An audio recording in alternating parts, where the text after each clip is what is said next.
Hello from my home in San Francisco, the Bay Area. I hope this message finds each of you and your loved ones safe and healthy.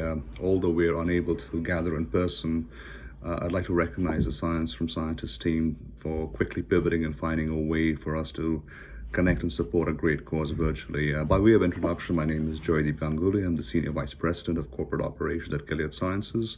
Gilead Sciences is a company that develops, discovers, commercializes therapies in an unmet medical space. We're known for our history in virology and liver disease, but we're slowly branching into areas like immuno-oncology, inflammation. So it's a super exciting time for the industry, and it's a mission that drives all of Gilead together.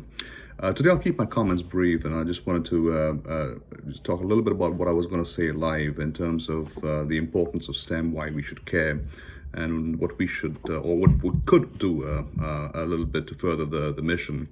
I don't think I need to preach to the value of STEM in general. I think STEM has become so ubiquitous in our lives right now. The science, technology, engineering, math aspects that touch our lives on a daily basis, whether it's the time we see a doctor or we look at our physical infrastructure, or the way we look at the way technology touches us on a daily basis.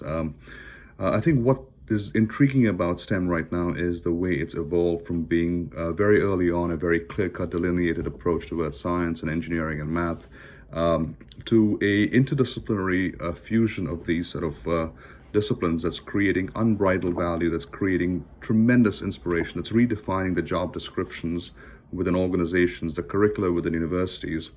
And I think when these individual sort of disciplines are woven together into one is when we can fully appreciate the promise of STEM.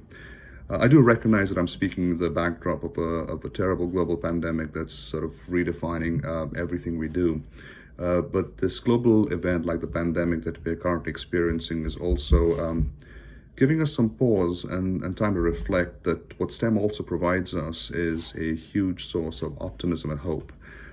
Hope for healthcare professionals that are caring for sick patients, hope that scientists will eventually identify a therapy or a vaccine that can help save lives and treat the virus. But most importantly, hope that we can come together as a global community. So hopefully with these few comments, I think I've been able to communicate not just the importance of STEM in our day-to-day lives, but in terms of why we should care more than ever.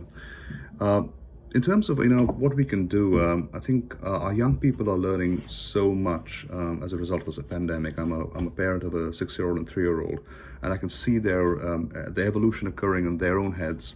When they have an artwork to draw and they have to draw a hero, it's no longer Superman or an Avenger or a Paw Patrol character. It's a nurse, it's a healthcare worker, it's a scientist. But this pandemic's also pushing us. It's creating some new innovations in the way educators adjust to develop at-home learning resources.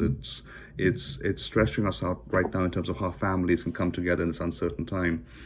And what I do hope is that the young people are learning that scientists will be the heroes in this pandemic, whether it's the doctors and the epidemiologists who are helping officials understand the gravity of this situation, of the researchers that will eventually develop treatments. I am convinced that these professionals and this time will inspire a new and next generation of scientists. And that's pretty much my ask of us all is let's keep recognizing scientists, let's keep supporting their efforts, let's keep celebrating their achievements and pointing young people towards the promise and the hope of science. Thank you again for the opportunity to say a few words, and I look forward to seeing all of you real soon.